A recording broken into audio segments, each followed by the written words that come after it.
here in the East USA. I think we can start on our Epilepsy Surgery Global Series. So today we will talk and discuss about surgical management of cavernous malformations related to epilepsy. And for that, we have two great speakers. First, we have Dr. Eliseo Paglioli from PUC University in Porto Alegre, Brazil. And he will talk about the microsurgical management of cavernous malformations related to epilepsy. Following Dr.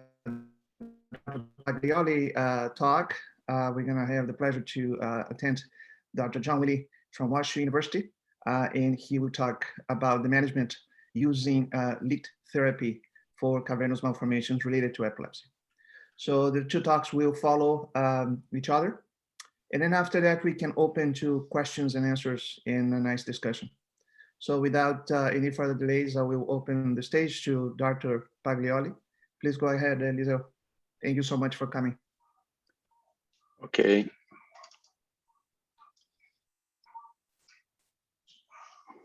Are you seeing, Jorge? It's okay? Perfect. Okay. So first of all, I'd like to thank you, all of you, Guy, George, Arthur, Bertil, and Christian, for this excellent idea you had last year with this pandemic, COVID pandemic, to start this webinar about epilepsy surgery techniques that I think we are today in the 14th session. So it's a great idea to keep these studies ongoing. So I would like to share my experience dealing with cavernous malformation. We work in the PUC University in Brazil. This is for someone who doesn't know where it is this little dot here in the south of Brazil, it's Porto Alegre. We start our program in '92. So I'm doing with my friend, excellent neurologist, Dr. Andrea Palmini. We worked together for 30 years without any interruption. And we have this series of maybe 2,300 cases now. What I want to talk before talking about the specifics of the cavernous malformation is that when we propose an epilepsy surgery program, we will deal with different etiologies, different epileptogenic etiologies, that they are completely different one to the other, the risks, the chances of good control, and even the surgical approach. So we have hippocampal sclerosis, the most frequently, low-grade gliomas, DNETs, focal cortical dysplasias, gangliogliomas, Rasmussen's encephalitis, gliosis, post-traumatic gliosis, hemimegaly, hypothalamic hamartoma, scars from vascular destructive lesions, neonatal. And last, we are talking about cavernomas. It's important to understand this because all those etiologies, they have a very different epileptogenicity. And I like to talk to my residents and my patients that we have to divide the etiologies into different groups. The first one, they have intrinsic epileptogenicity. The lesion itself is the epileptogenicity. They have the lesion itself has pathological neurons within the lesion. So we must resect the lesion, all the lesion, and spare most of the brain around because it's not necessarily involved. And those neurons, those pathological neurons, are the epileptogenic starter, okay? And it is very nicely described by my fellow Dr. Palmini in '95 when he used this intrinsic epileptogenicity of this plastic cortex to demonstrate to you that inside the lesion, we have these frequently discharges that in the paper they describe it, and we describe it as ECOGs showing quasi-continuous sharp waves like this, focal quasi-continuous sharp waves, and repetitive bursts of polyspikes over the lesion. So this shows that some lesions, they have very active epileptogenicity based on the neurons that are pathological. And on the other hand, we have tumor epileptogenicity related to lead, the very high epileptogenicity, like we can see here in this ECOG, mainly from gangliomas and DNETs. They have neurons inside that produces a very intense epileptogenicity. And by the other hand, other low-grade gliomas, they produce an extrinsic epileptogenicity in the cortex surrounding the astrocytomas or the oligodendro or gematocytic. So the lesion itself is not highly epileptogenic, but it's the neurons. Here, I want to show you a DNET to show how active these neurons are when I place a strip, a subdural strip here, just before resecting the DNET in the left temporal lobe. Observe that these 4 electrodes here, after the resection, I place the same electrodes in the same position to show the 4 and the 3 and the 4 show very active here, intense polyspikes coming exactly from the lesion. So the lesion must be resected with some margins, of course, to deal with the neoplastic characteristics, but to resect the epileptogenesis focus, we need to resect the lesion. But cavernomas, for instance, glial scars and cystsarcosis and low-grade gliomas, the epileptogenicity doesn't come from the lesion, from the cavernoma. It comes from the neurons, the neighborhood neurons that become epileptic based on the, numerous factors. So the cavernomas, the mechanisms of epileptogenesis is they are prone to repetitive microhemorrhages, causing hemosiderin deposits in the adjacent brain tissue, producing gliosis and inflammatory responses that account for the development of epilepsy in the neurons surrounding the cavernoma. So it's very important to understand that the cavernomas itself, they are not intrinsic epileptogenic.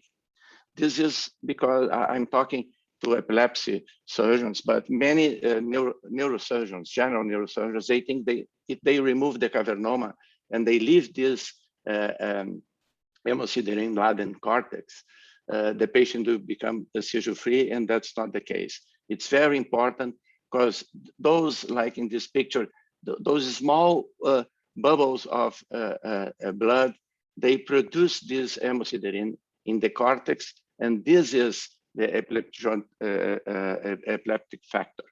So we have 4 areas to deal with. The cavernoma itself, of course, is the lesion, the primary lesion. We need to stress that the hemosiderin in the cortex is another important factor, but we have hemosiderin in the white matter and maybe areas of secondary epileptogenicity. Okay, so when some regular neurosurgeon says that he resects all the cavernoma without touching the hemosiderin, the laden cortex, this is not the lesionectomy for the cavernoma surgery. We need to resect the cavernoma, of course, and all the cortex that is impregnated with hemosiderin, because the hemosiderin is the factor that the extent of the extent of the resection of the surrounding brain tissue, it depends on the location, the exact location. But one thing we must include is all this hemosiderin-laden cortex around the cavernoma. We must let in place the hemosiderin in the white matter because it's not epileptogenic. So this is the concept of lesionectomy in the cavernoma surgery. It's not only resect the cavernoma, like in this picture, the cavernoma is here, but we must resect all this cortex with hemosiderin. Like in this case, I like to see the T2 images because the pre-op, we see the cavernoma, and all these dark images represents the iron that it's impregnating the cortex. And we observe here in the post-operative the same slices. We see I try to resect almost all those dark tan hemosiderin, like in this T2, sagittal and coronal. And some years ago, we proposed to our colleagues in the Cleveland Clinic, I think Georgia was there at the time, to compare the 60 cases, and we had at the time 35 cases with more than 2 years follow-up. Our 35 cases were 8 years follow-up. So it's a very long-term follow-up to compare what they call lobectomy versus pure lesionectomy, but the lesionectomy including the cortex. And in our series, we had 86%, 30 patients were lesionectomy with this concept, and they had 60%. They had more lobectomies, okay? Here, I want to show you some of this paper. You may look in the, here, pre and post, just some examples that we need to resect all the cavernoma and all the hemosiderin that is around it. Like in this case or this case, I try to dissect all this yellowish cortex to have this post-operative T2 images very clean. And in our paper, we consider where is the cavernous malformation. If they are extratemporal, we all in the Cleveland Clinic and in the book in Porto Alegre, we all perform a lesionectomy. If it's in the temporal lobe and the hippocampus is normal, we perform another in the same time lesionectomy. But if the hippocampus shows some epileptogenicity or the cavernomas is so close to the hippocampus, we need to perform what we call a lobectomy, but in reality it's a cortical amygdalo hippocampectomy. Like in this case, when the cavernomas is so close to the hippocampus is damaged by the continuous epileptogenicity. So in our series, we have 33 patients in that series.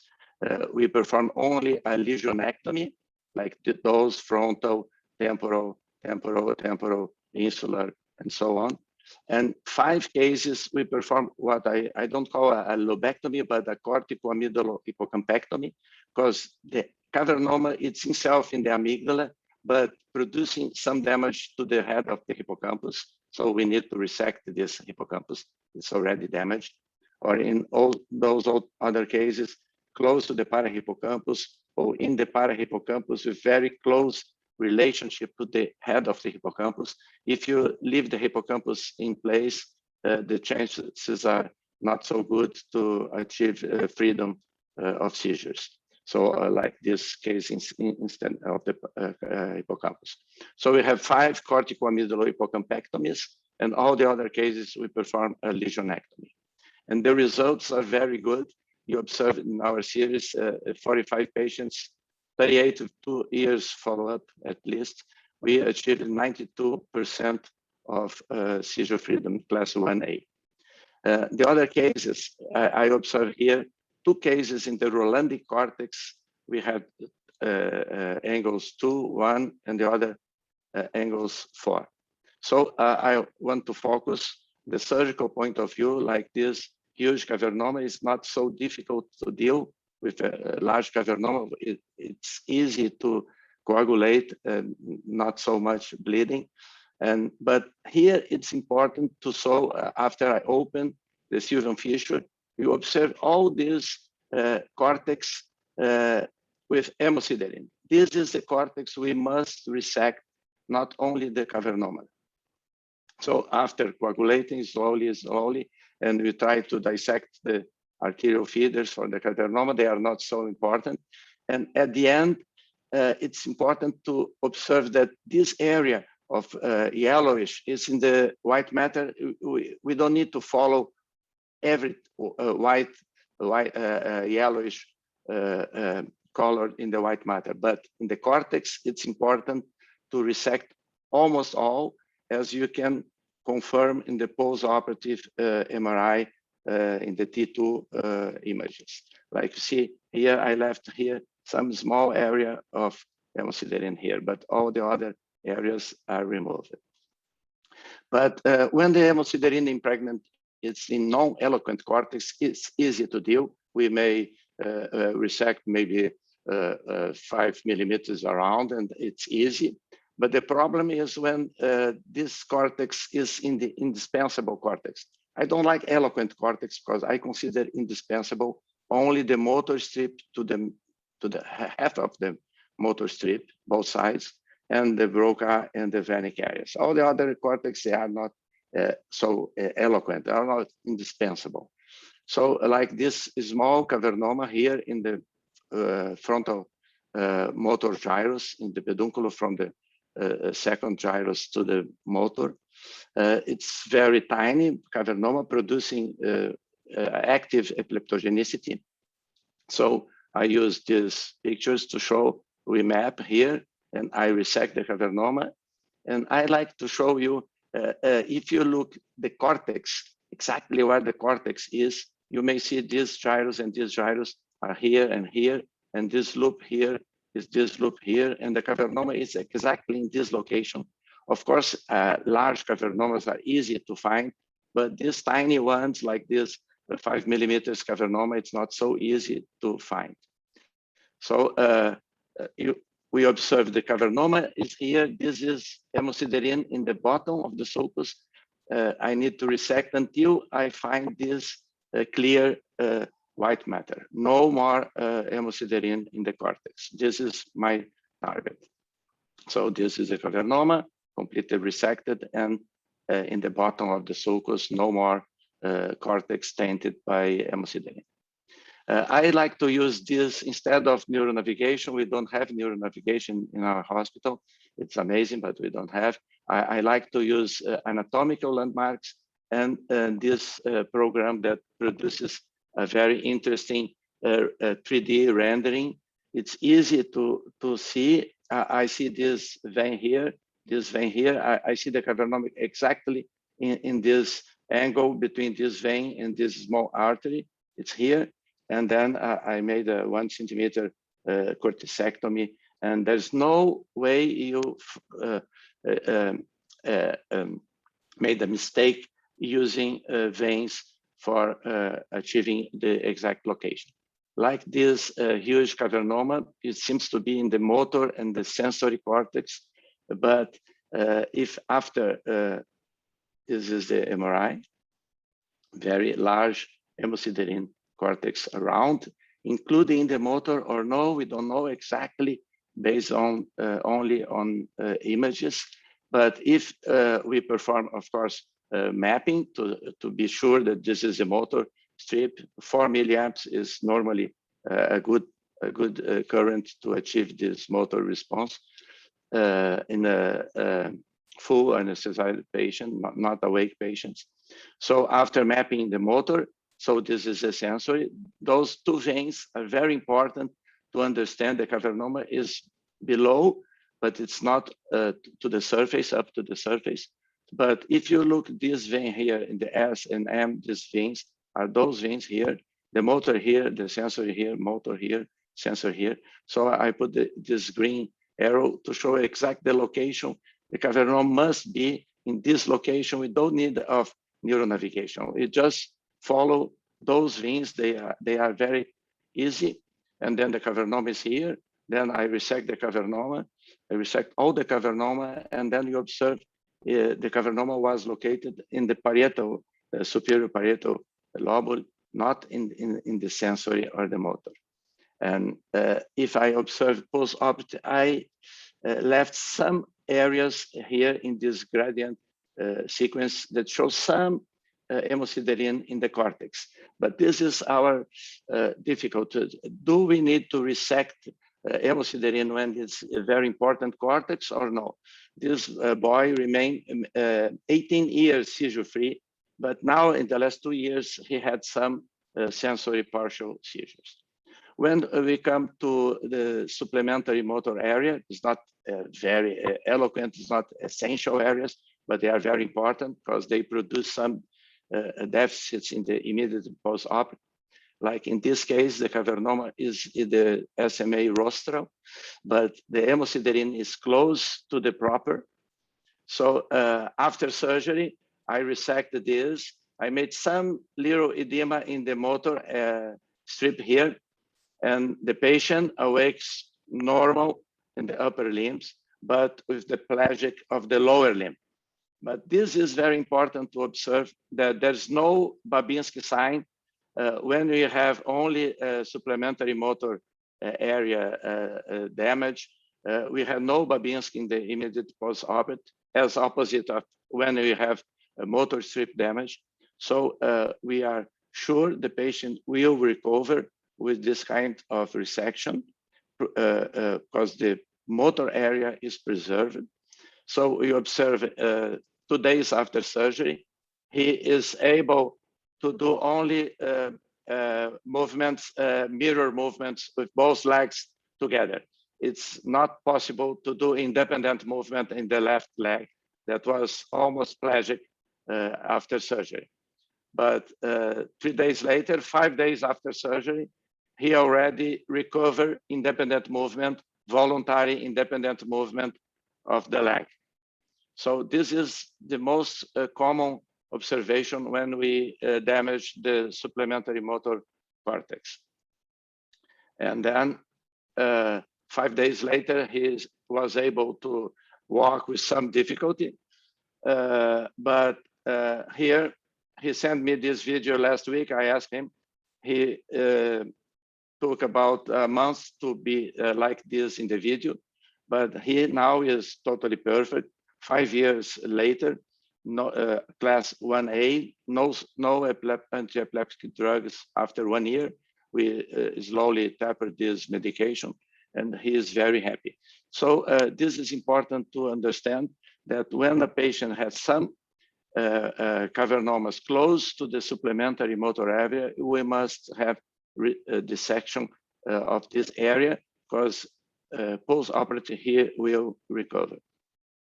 About acute electrocorticography, we use in those early days in the paper with Cleveland Clinic, we show we had 20 patients we did ECOG, but now we are only using ECOG for cortical dysplasias, like in this case. We always do acute ECOG to define the epileptogenicity of the lesion below, because we see this frequently spiking and even electrographic seizures during surgery.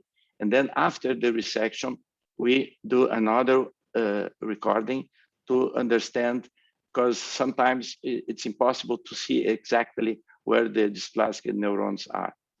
But for cavernomas in the early days, we did maybe 20 or 25 cases like this to recording around the cavernoma to see, but the epileptogenicity is not so intense in cavernomas like in dysplasias. So I don't feel any more necessity to do this. We will not follow distant spiking when we just resect the cavernoma and the hemosiderin rim.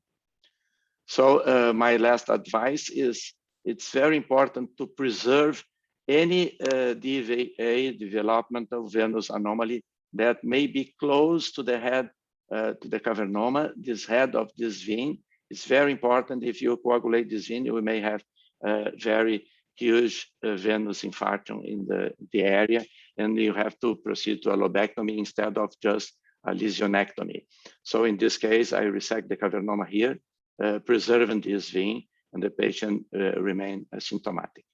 So my last advice is the cavernomas is, for me, is the easiest epileptogenic lesion to deal with to achieve seizure freedom when the cavernoma is located in these light gray areas.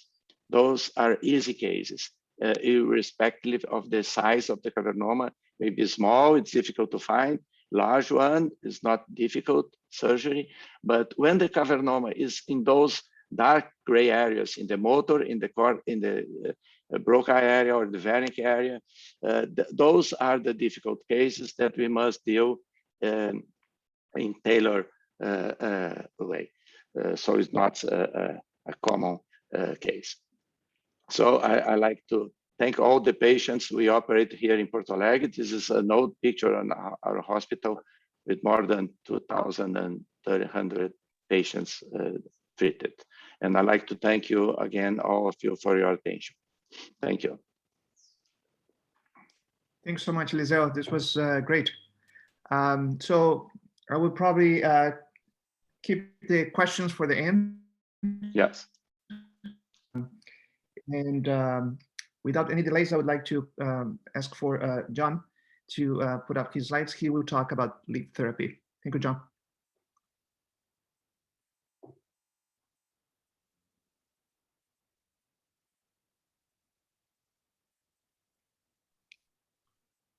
All right. Can you hear me? Yeah, perfect. And you can see my slides? I cannot see your slides. Okay, let me reshare. I did it out of order. There we go. Can you see my slides? Yes, I can. All right. Perfect. Go ahead. Thank you again to the organizers for this fantastic series of symposiums. I've really been enjoying it over the last year. I really appreciate the invitation. I'm very honored to contribute. So I was asked to speak about LIT for epileptogenic cavernous malformations. Of course, I want to thank one of my mentors, Bob Gross, who was probably the first to try this, when I was a fellow with him back in 2011 or shortly thereafter in 2012. And most of the work I've done on this has been in partnership with him. First, I just obviously want to point out the guidelines for clinical management of cerebral cavernous malformations. There's a very detailed document that was put out in 2017 by the Angioma Alliance Scientific Advisory, led by Dr. Awad at University of Chicago. So when it comes to defining what an epileptogenic cavernous malformation is, again, we all sort of know it when we see it, but it's useful to see these sorts of guidelines. So I would refer people to this particular document. So I guess the first question, when you see a great talk like the one we just had, cavernous malformations, as was mentioned by the previous speaker, it's one of our favorite things to do because and compared to other types of epilepsy, it's extremely lesional. We know where the epileptogenicity typically is. It surrounds the lesion. It surrounds the cavernous malformation. We know all the techniques to get to these various lesions. This isn't brainstem cavernous malformations, which is a whole other level of technical challenge. So why would we consider something like a laser therapy for this? Well, this picture on the left here is the very first consult that I had when I moved from Emory to Washington University. And it sort of emphasizes the point. You've got this tiny little cavernous malformation, a patient that has concordant left temporal lobe epilepsy. And of course, we can get to this. Of course, we can treat it. Of course, there would be a high chance of seizure freedom, but at what costs? And again, I thank my mentor, Bob Gross, who always uses this picture in his epilepsy talks. And when it comes to laser interstitial thermal therapy, a main motivator for why we would choose a stereotactic approach, at least for some lesions, is to avoid the collateral injury due to approach. Now, granted, in a case like this, we don't necessarily know just based on imaging whether the hippocampus is involved, the extent to which there's cortical involvement, but it's often the case that if we go after the lesion and the hemosiderin-laden cortex around it, that we're likely to get a good outcome. So this is just another tool in our toolbox. So why would we consider this? To avoid the collateral injury that it would intrinsically take to get to this lesion. So this is an example of an ablation that was done on this. And because it was in the uncus and the amygdala, an aggressive ablation that includes a lot more than just the lesion itself, but the cortex around it. And so this is an example of sort of an ideal lesion for something like this. Dominant hemisphere, avoid hippocampal injury when it's not been documented to be involved, minimize injury to the collateral structures, including the temporal pole and the temporal stem.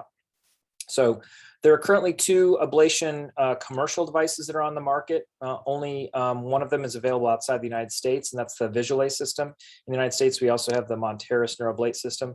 These are both used extensively in the United States. This is an example of the hardware for the Medtronic Visualace system, which is available also in Europe.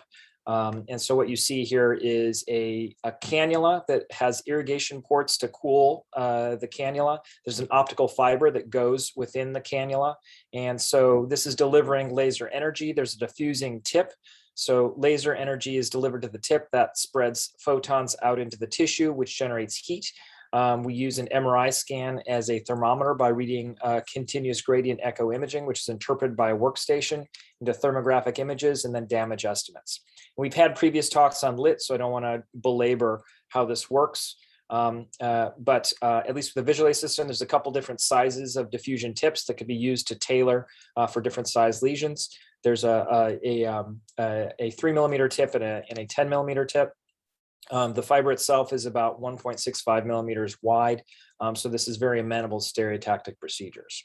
One other comment is that between the two systems, there's a slightly different strategy when it comes to imaging.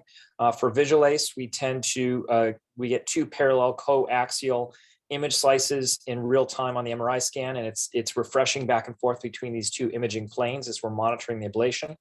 The Monteiro strategy is perpendicular cross-sectional slices around where the ablation tip is. So this is what a workstation looks like for the Visualace system.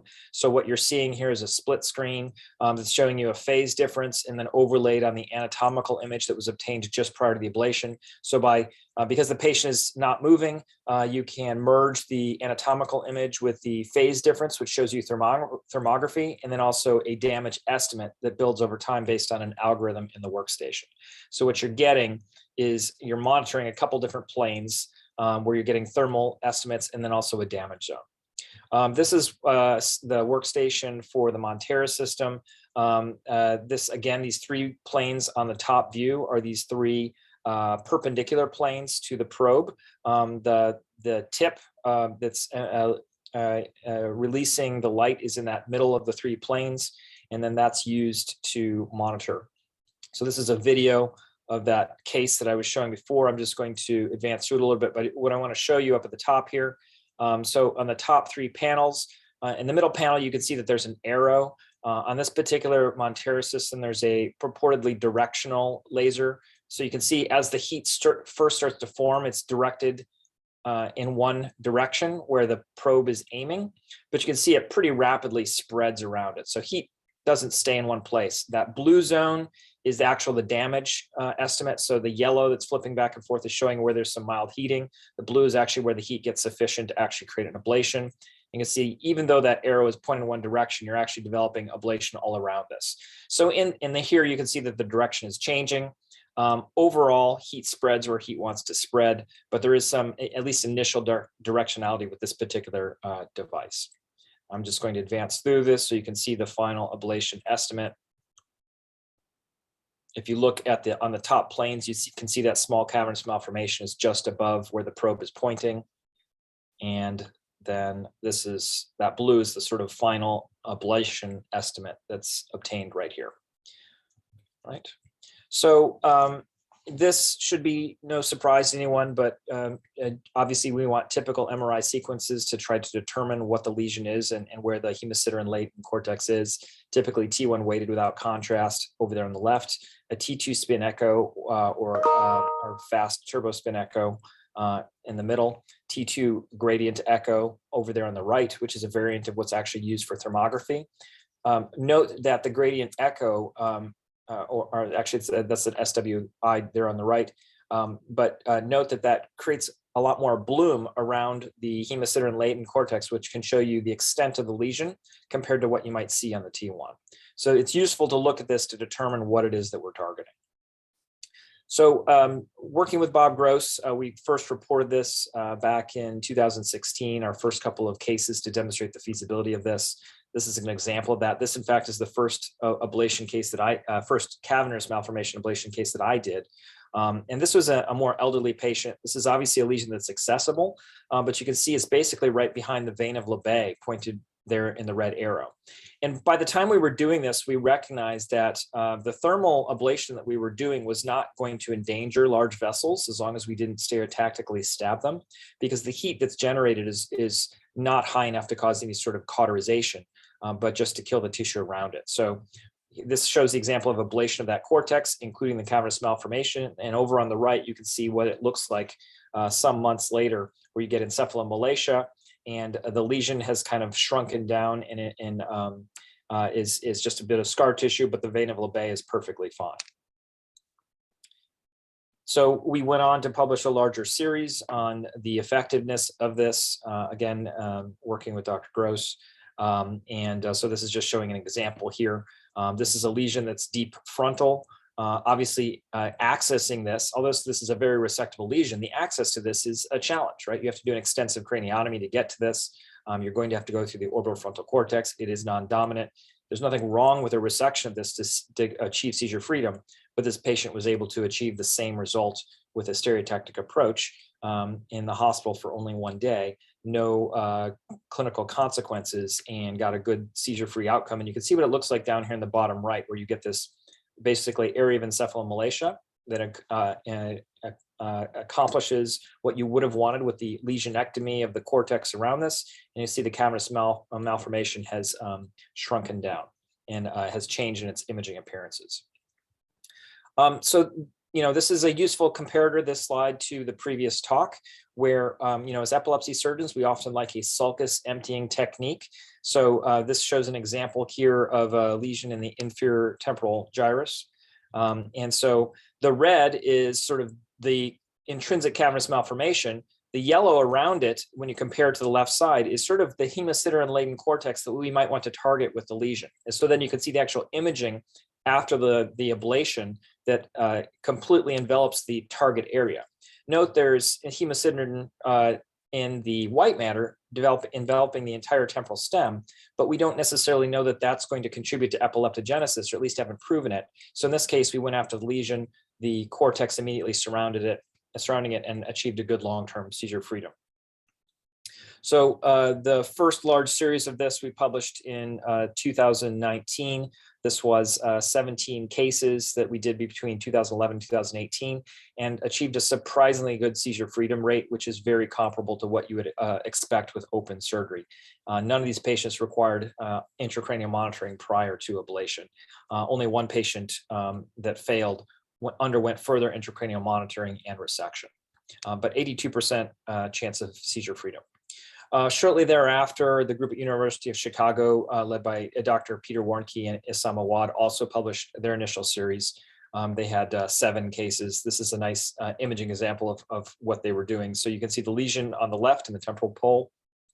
You can see the initial acute ablation in the middle there, outlined in red, and then what this looks like several months later, where you get the encephalomalacia.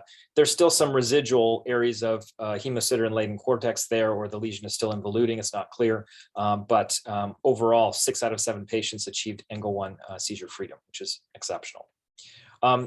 Their paper also emphasized the use of this around eloquent structures to demonstrate some of the advantages of this.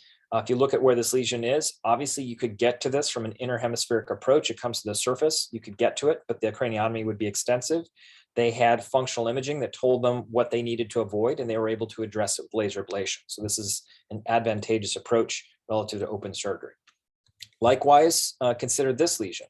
This is just lateral to the atrium of the ventricle. Clearly clearly visual pathways are traveling around this. Consider what your option is to get to this via an open surgical approach. You're going to transect visual fibers. They instead approached it with laser and achieved a good seizure freedom, and with very minimal visual field defect that improved over time. So this is a very good example of why this is better than the open surgical approach to this particular lesion.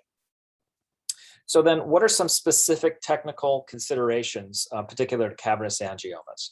This is a technical grand rounds, so that's why I covered outcomes quickly. But let's talk about some of the things that can be a challenge, especially with cavernous malformations, combining that with laser interstitial thermal therapy.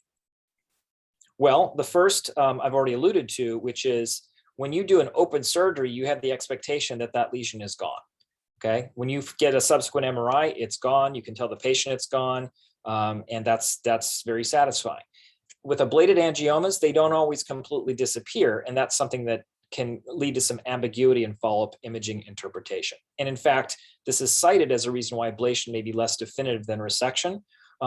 Maybe not so much for the epileptogenic lesions, where our outcome is mainly about seizures, but in, say, a lesion that bleeds over time and you try to address it with laser interstitial therapy, if that lesion is not gone, there's concern that it could grow and come back over time.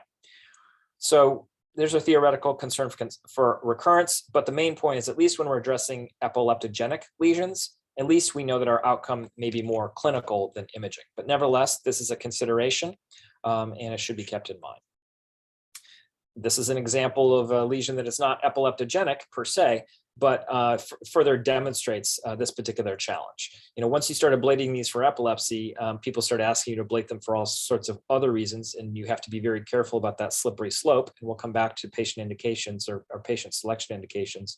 But look at this on the left versus the right. This is a lesion that was offered resection. The patient did not want resection. She'd undergone prior resections for familial lesions.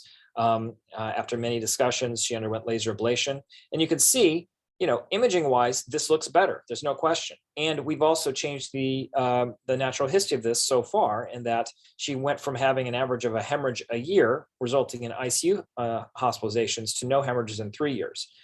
But there's still something there. Will this come back over time? Will this result in further hemorrhages over time? We don't have enough outcome to know. So that's the first concern, is the fact that these things don't always disappear. The other technical challenge is that the magnetic susceptibility intrinsic to the hemosiderin in cavernous malformations creates some compromises to the thermal imaging, because it's based on gradient echo imaging.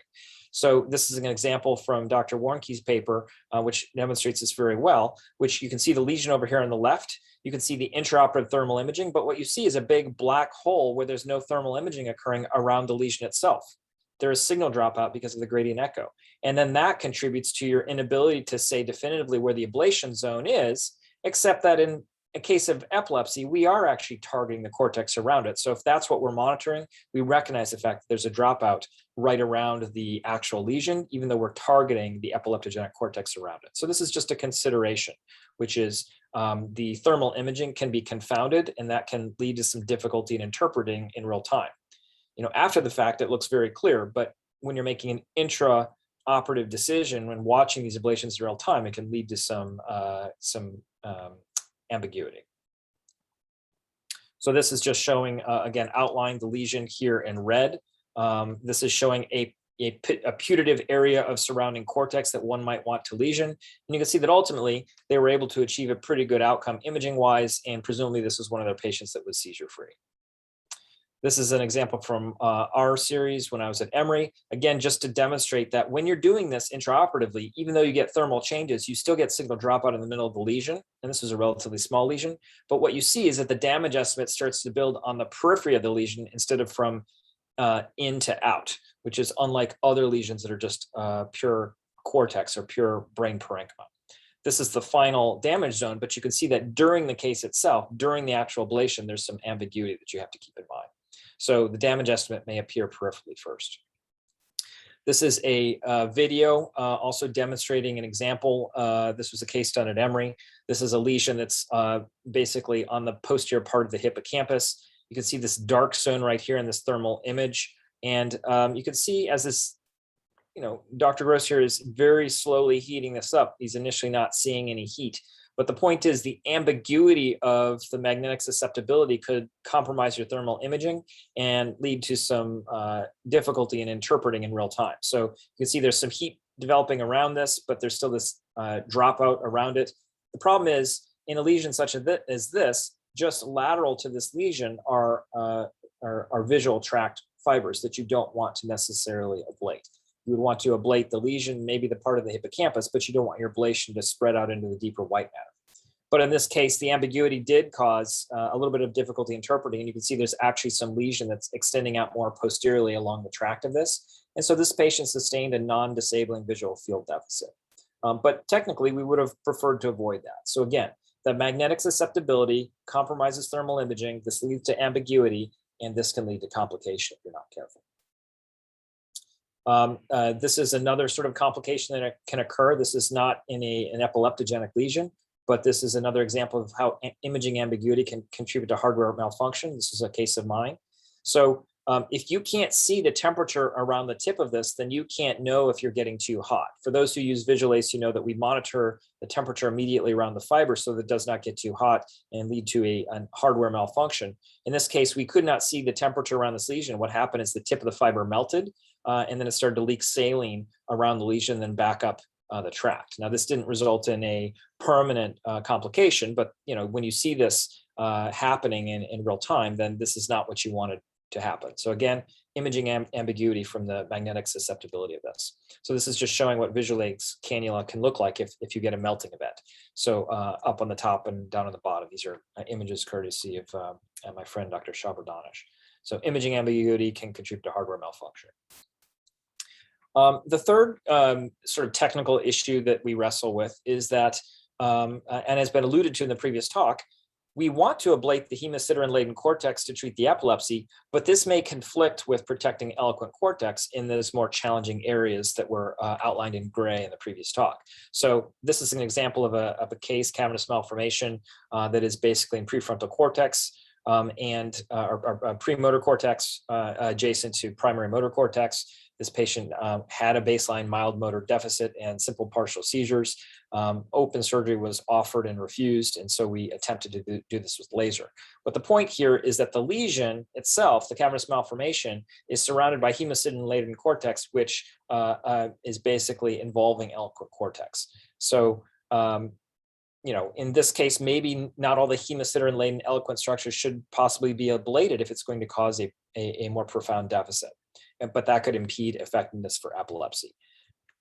So in this particular case, the workaround for this was a very highly motivated patient, 37-year-old male who's a practicing dentist, but he was having disabling daily simple partial seizures of the left hand, but he was able to undergo an awake ablation. So that meant that we could start to ablate, and as soon at the first sign of any increasing deficit, we could stop what we were doing.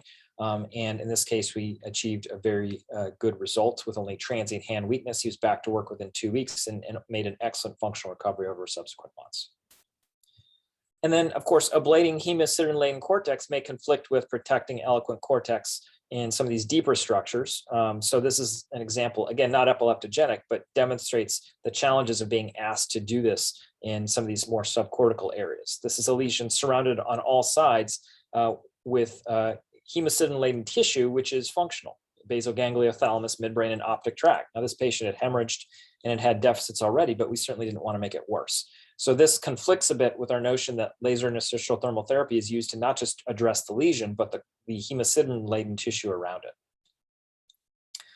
Then, of course, the other issue is size. So in general, the maximal ablation diameter that we think that we're going to achieve with a single trajectory is about 2 centimeters. And if for something globular, that's a spherical volume of just over 4 centimeters cubed. So this is a lesion that's a bit too big for a single fiber. And then, of course, you have other anatomical constraints to heat spread, such as PS, sulci, cisterns, and vessels. But size is an issue. So that means that for larger lesions, we might require multiple trajectories or staging procedures. So this is showing the video for this particular case, showing 3 independent trajectories to this. I chose to do this all at once instead of staging it, but I knew that in order to ablate all parts of this, given its size, its cubic volume is considerably larger than 4 centimeters. I think it was more like 9 centimeters cubed. I chose to do this with 3 different trajectories, and you can see the volume reduction over time. With any stereotactic procedure, we have to consider the possibility of deflection. I've only had this happen to me twice on a single case. And I feel like it was the lesion itself that caused the deflection, but it's possible some of these lesions, because of the gliosis around them, they're a bit stiff, there's an interface. It is possible, especially with more flexible stereotactic probes, that you could have a stereotactic deflection. So I think especially gliotic or possibly periventricular lesions, which can be mobilized a bit, could result in a deflection that could impair your ability to do that perfect stereotactic approach.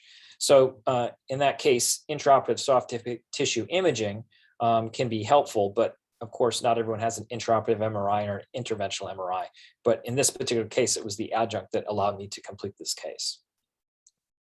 And then, of course, perhaps not number 5, but number 1, the first thing anyone asks you when you say we're going to stereotactically ablate a cavernous malformation is the question, well, won't that bleed?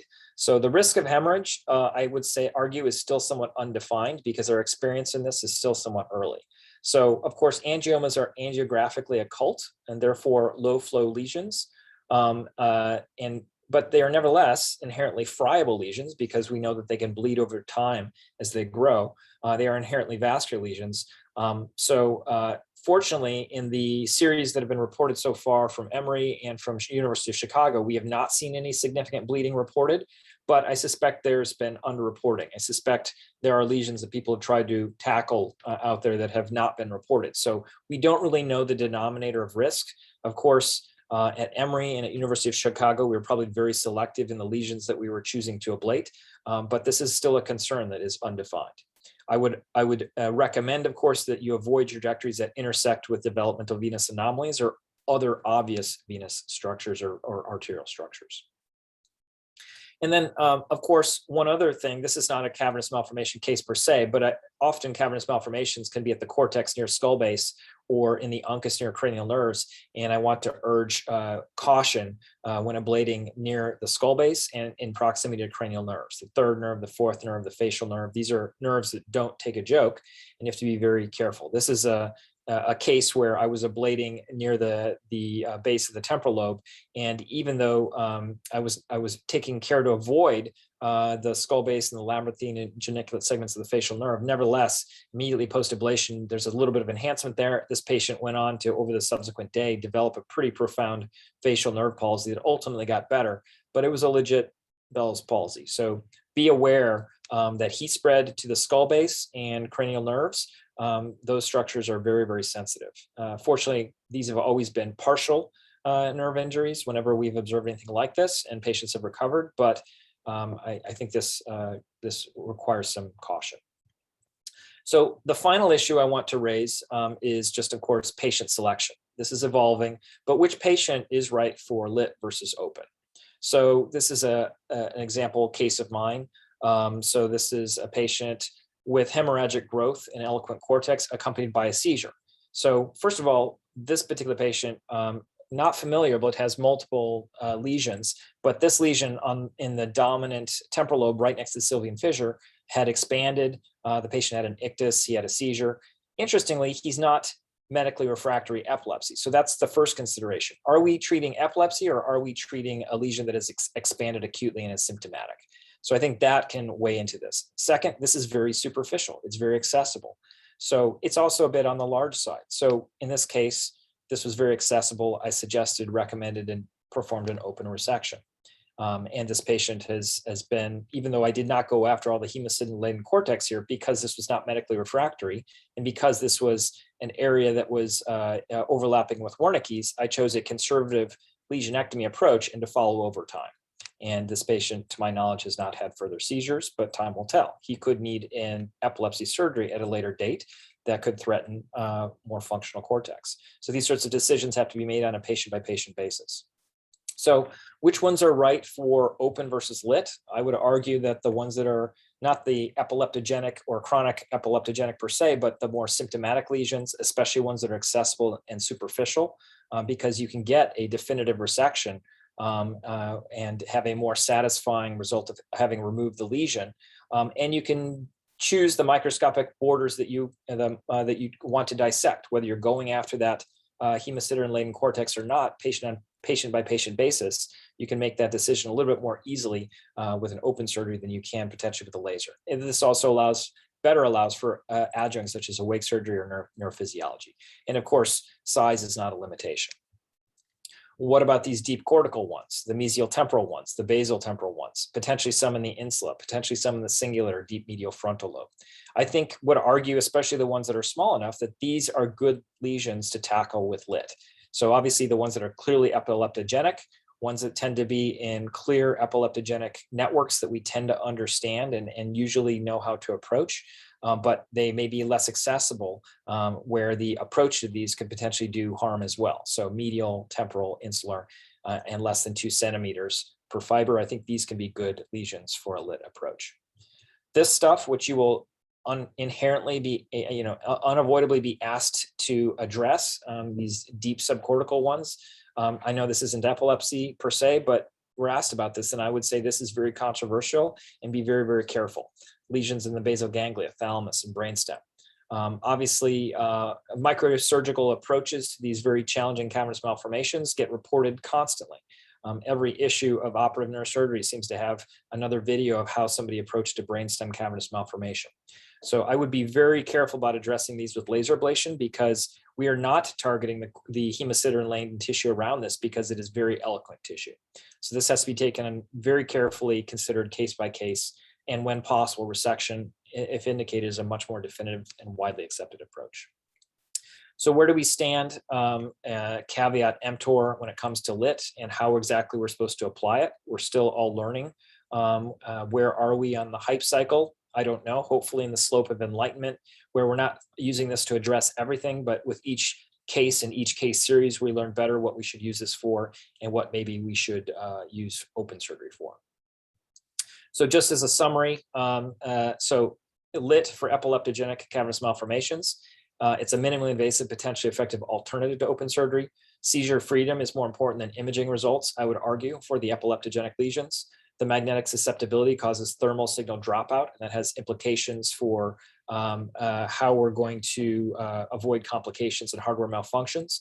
But nevertheless, the perilesional cortex we're often targeting for epilepsy is usually well addressed with this, so that's why we keep using it. Ablating the hemosiderin-laden structures is not always desirable or not always the first approach. So this is where we sometimes consider that we should not do lit, but maybe do our other open techniques, awake surgery, neurophysiology, et cetera.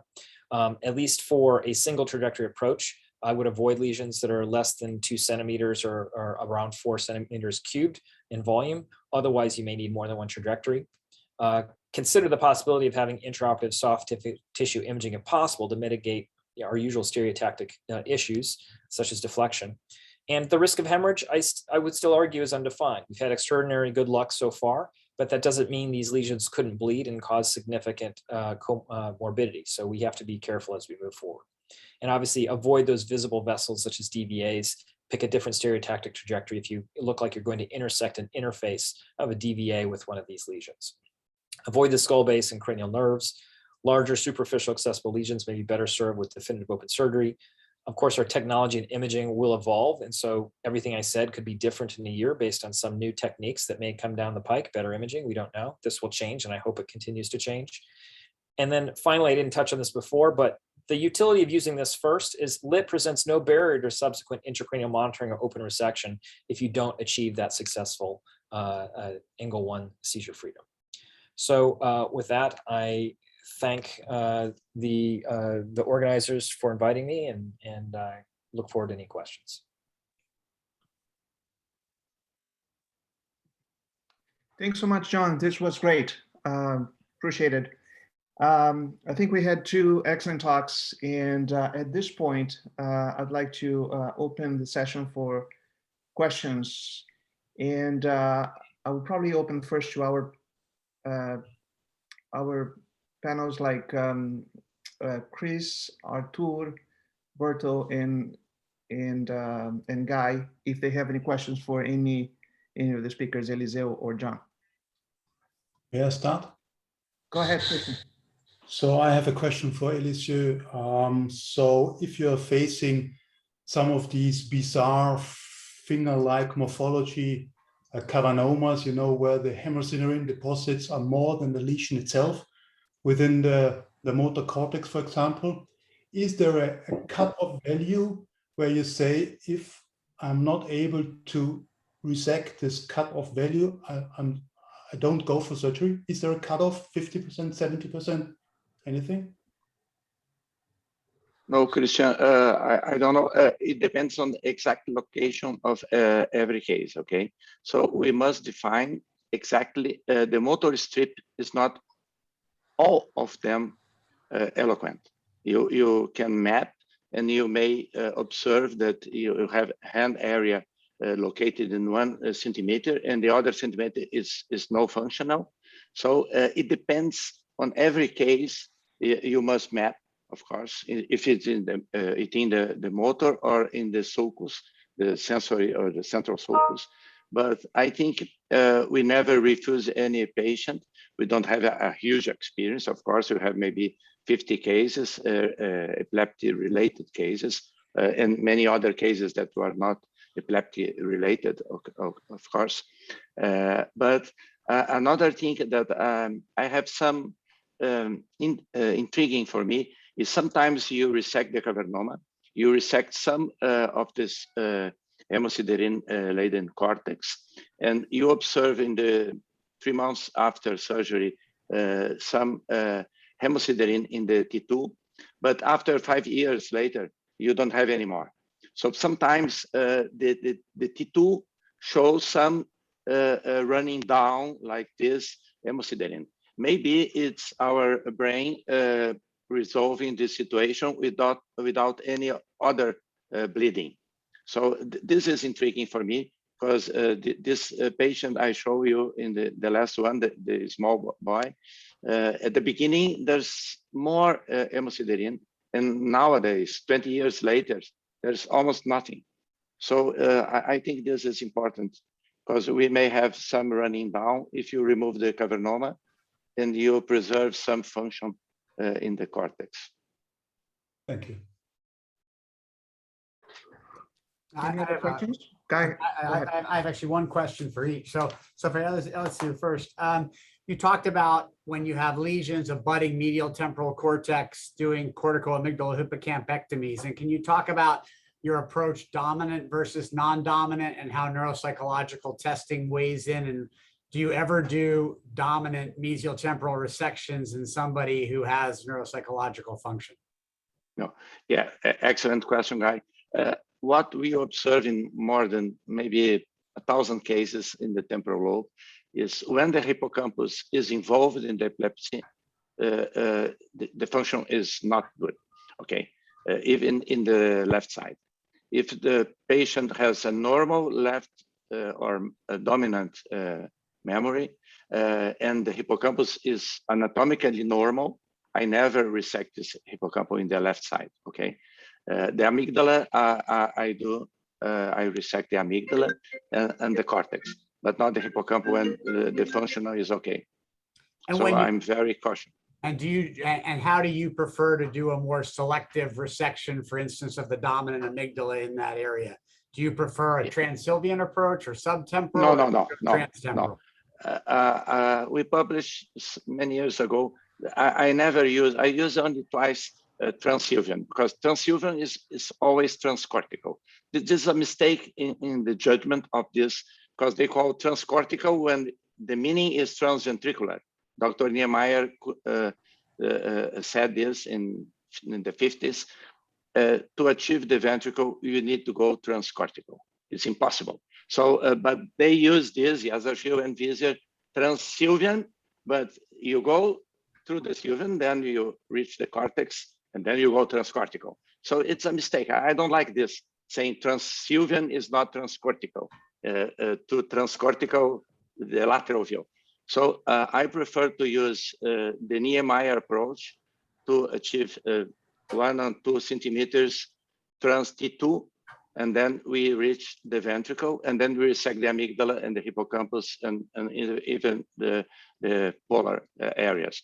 But to transsylvian, we operate just 2 days ago, a cavernomas in the amygdala, in the uncus. Then we went it's not transsylvian, because we open the fissure and then we see the uncus there. So it is a good approach. If you want to go, not transsylvian, but you open the fissure and you go through the uncus and then you reach the ventricle.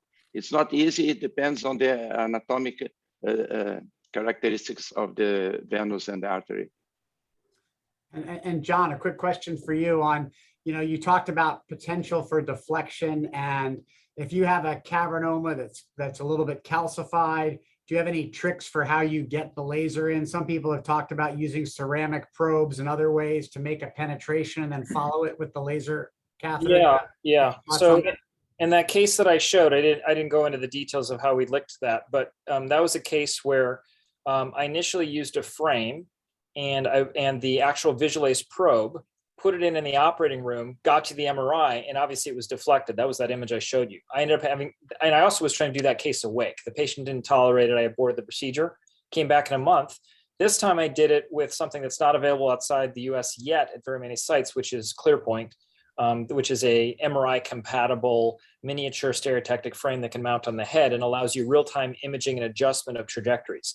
And so that's one where I went in with the ClearPoint. This time I used a blunt probe. Again, I was trying to avoid stabbing anything that might bleed. I used a blunt ceramic probe, was right on target, literally a centimeter away from the lesion, put it in, got another MRI, and lo and behold, it deflected again. So that's why I think this can actually happen where these more, harder, more calcified lesions can deflect. So all I did was take the ceramic probe out, switch it with a sharper ceramic probe, slightly adjust the trajectory to aim towards the side that the cavernous malformation had deflected to, pierced it with the sharp stylet, that worked. And then I followed that took out the sharp ceramic stylet and followed it with the Visualase probe. And that's how I ultimately did that. Again, that's so dependent on, what specific stereotactic stuff you're using and having an intraoperative MRI that I did not go into the details, but that's for me was a problem only ClearPoint and an interventional MRI could have solved. And can you just talk also a little bit about awake lit in terms of strategies to minimize patient movement in the MRI? Because obviously 3 millimeters of patient movement would throw off your lit.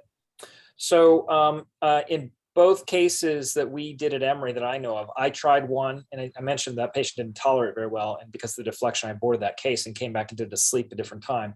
And then the one Bob Gross did with that awake one in the primary motor cortex. In both cases, the patient's head was pinned. In the case of my one that near the thalamus, I actually left a CRW frame base on to help stabilize the head.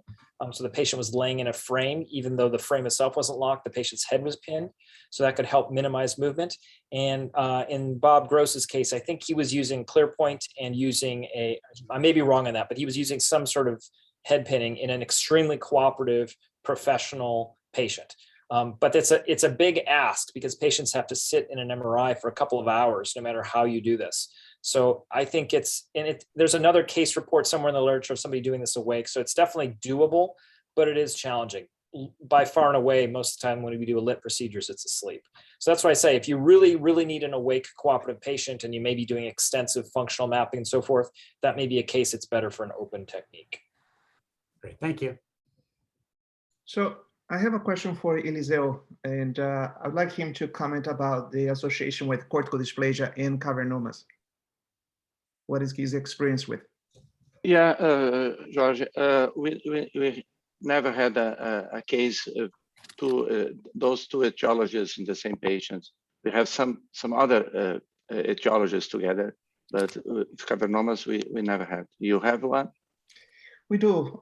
We have actually something, dual pathology when you have a cavernoma and when the semiology and the non-invasive data points to a different area in the brain, points to a normal temporal pole areas, for example, and then you resect the temporal pole and you leave the cavernoma behind, and it came as cortical dysplasia. So I just want to, so I guess my question for you is that how do you decide patients with epilepsy and you see a lesional MRI, a cavernoma, how do you decide when to go after the cavernoma? What is the clinical indication? I mean, you always go after, or you take in consideration the non-invasive data to point out that perhaps the cavernoma does not tell the whole history and perhaps this patient requires an additional study or invasive or something else? I think that's easy. Yeah. Okay, excellent question, Georgie. Yes, we had one case that was a clear-cut cavernoma in the central area. I showed the case, a very small one. Everything shows that the epilepsy should come around the cavernoma, but it's a little bit more mesial than the cavernoma itself. It's in the left side, and the EEG, the cranial EEG, external one, shows some C3, CZ, F3, but CZ, okay, and not always the discharge is coming from this. In this case, we operate the girl, and she remains having seizures, and the seizures starting always like a dumbness in the left foot and left leg. So it's an interesting case. But the cavernoma was in the motor, in front of the motor, okay? It's difficult to understand the semiology with this not motor seizures, but sensory seizures from the lower limb. So these cases, maybe it should be better to use intracranial investigation. Thank you, Lisa. But when we have a clinical symptoms and the EEG is congruent with the location of the cavernoma, this is another story. Almost always comes from here. But when there these discrepancies, it's better to use intracranial electrodes, grids, or maybe SEG. Excellent. Thank you. Maybe another way to phrase this question would be, do we need invasive recordings in any patient with calves? Maybe John and Eliseo, yeah.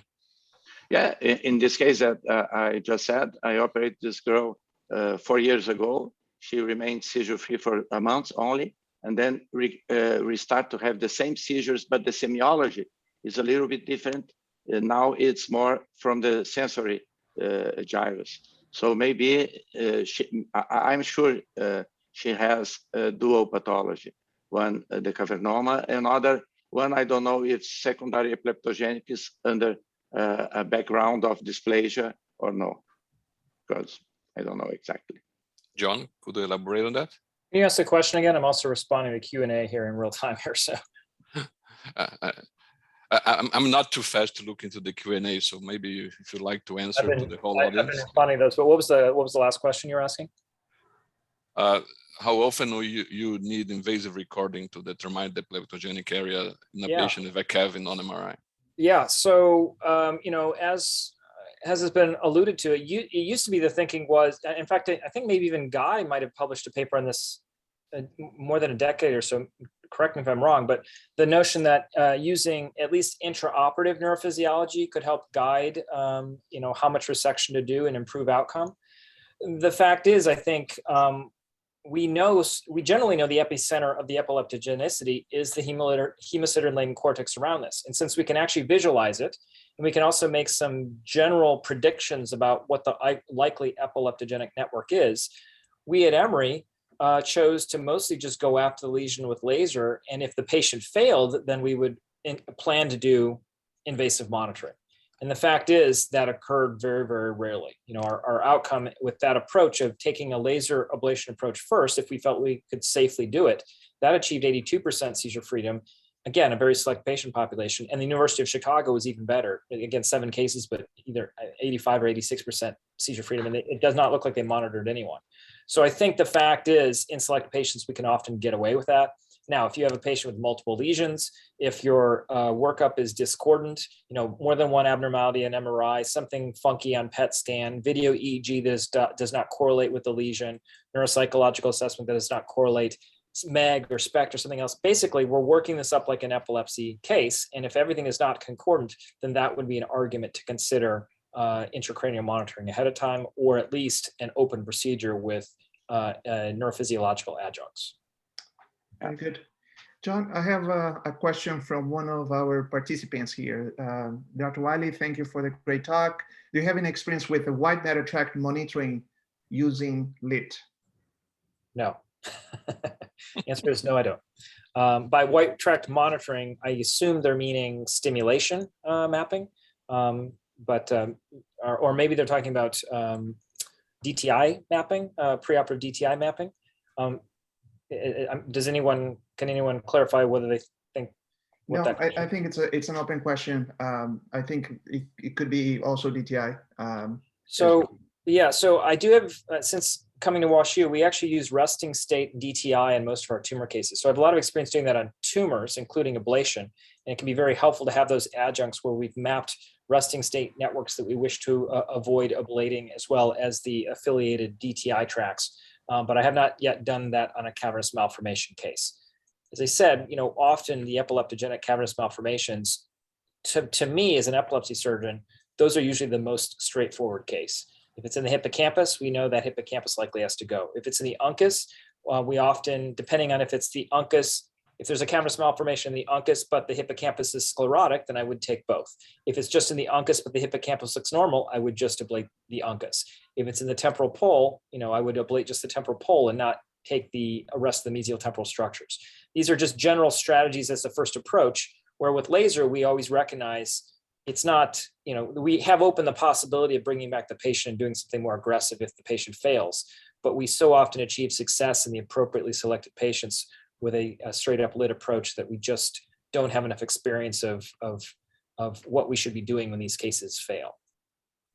But in general, the strategy would be go back to intracranial monitoring first principles and start over as an epileptogenic network that needs to be mapped. Eliseo, you have a question? Yeah, I have a question to John. In general, I see in presentations the MRI pre-op and then later on post-operative later, maybe 3 months later. I would like to ask you, John, how is the MRI, especially in the flare images, in the same week, the week after the procedure, and how it evolves over time? Because if you only look the T2 images, not the flare images, you may lose some edemas or something that occurs in the first week and then subsets over maybe 3 months. So just to understand the timing of this modification of the MRI and the flare images. Sure. Well, first, I can't comment specifically on cavernous malformations related to that because most of the time patients are doing very well and we don't have any reason to get MRIs every couple of weeks to map this. Now, there has been literature published on what is the time course of imaging related to LIT associated with tumors because there's often more of a compelling reason to image those patients more frequently. And in general, the edema, the maximal edema and the maximal T2 changes is usually going to peak within 1 to 2 weeks. Which is why, by the way, LIT is considered an option for radiation necrosis because you can actually address symptomatic edema quite quickly with LIT and you break the process that's causing the radiation necrosis to result in more edema. So again, I can't address it directly with cavernous malformations, but the literature would seem to suggest that, yes, there are flare changes that can expand and potentially cause symptoms, but usually that peaks within the first couple of weeks. Usually when we're managing patients clinically that seem to be having symptoms from swelling, headaches, et cetera, then we just use steroids. And usually those patients respond very quickly to that. Okay, thank you. So very good. I think it's 11, 17, 18. I think it's perhaps it's time for a closure, unless anybody has any questions. But would you mind if I just go ahead for some minutes, Jorge? Of course. Yeah, go ahead. Okay, yeah. good. John, you did mention the trouble of having residual lesion on post-op MRIs and of not being able to go after the hemosiderin area around the cavernoma. But would you elaborate a little bit more on what, if you think this would impact in the long-term outcome of these patients? So I think we may be talking about two different things. One of the things I was saying is that when you ablate a cavernous malformation, it's like taking a grape or a mulberry, obviously, and shrinking it down to a raisin, right? I showed that pathological specimen because in the one case where I ablated one and it had a reason to go back with open surgery, what was left was a piece of tissue that under the microscope no longer looked like a cavernous malformation. But it's still there on an MRI scan. I would argue it doesn't look like a cavernous malformation anymore.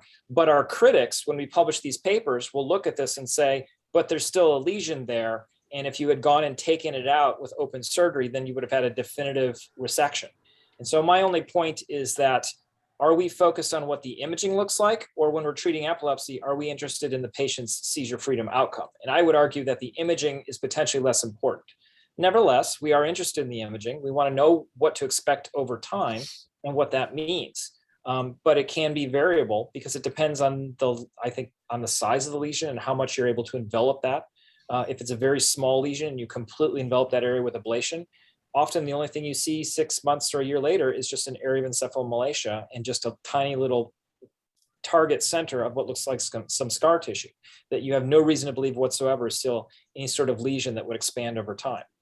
But for instance, those brainstem lesions I showed, not epileptogenic, the goal of that surgery is completely different. We're trying to change the natural history of a symptomatic lesion. It has nothing to do with seizures.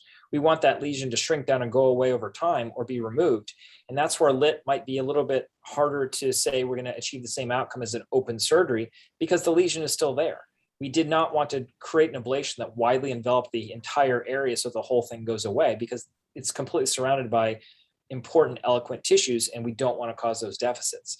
So I think this is where this is where the controversies arise. I think your best imaging results will occur if you have a very small lesion that you can widely ablate because you'll both get the seizure freedom and you'll have an MRI that looks nice and clean afterwards over time. But these larger lesions, the deeper lesions, the ones surrounded by eloquent cortex where we have to compromise what we're trying to do, that's where the imaging is going to be more ambiguous. Sure.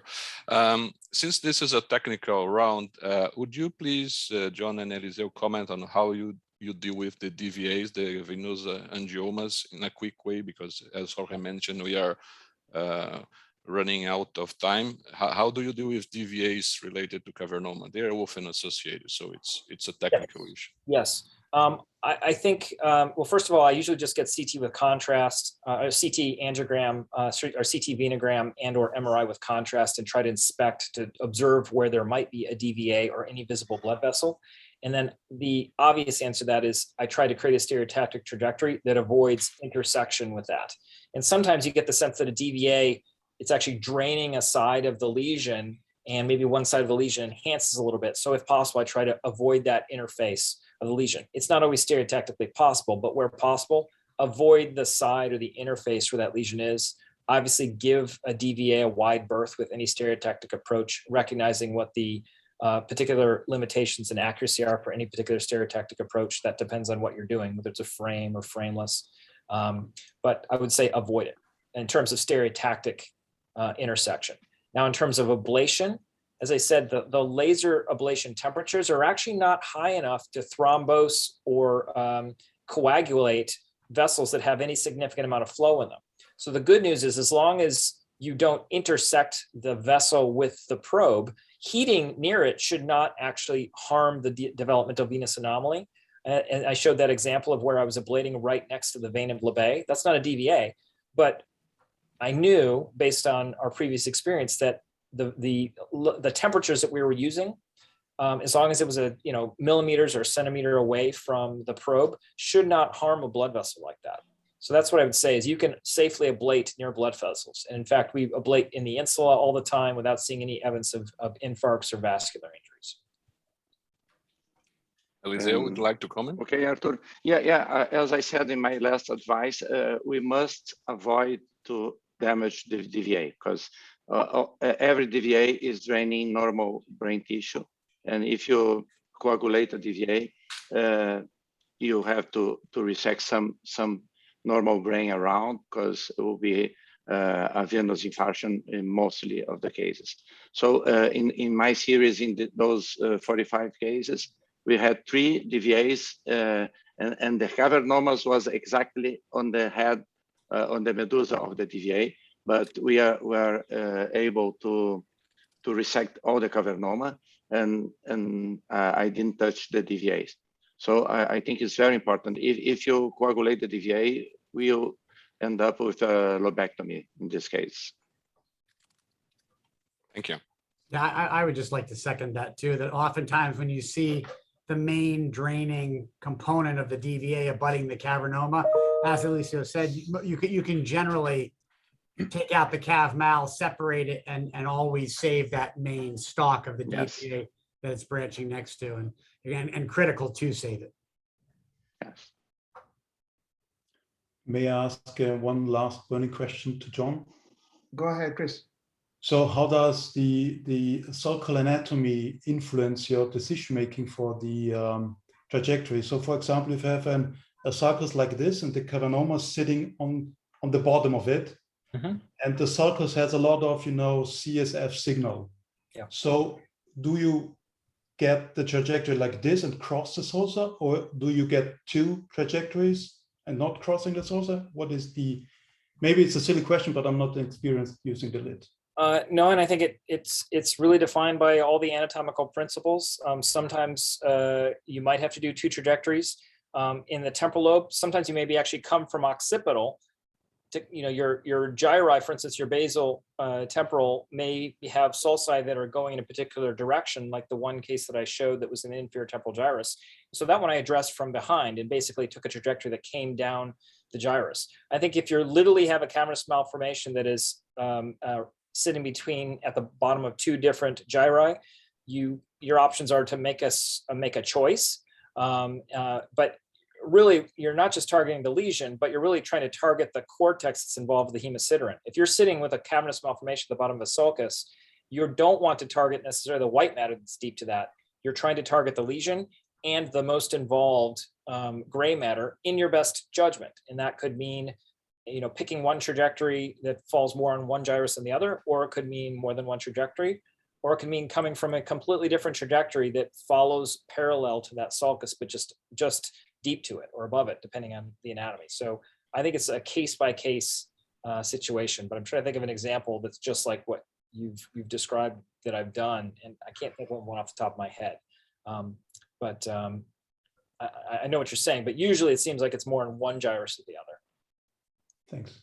If you truly have one that's in a sulcus, and again, I've had those that are superficial, and those I've just taken out with open surgery.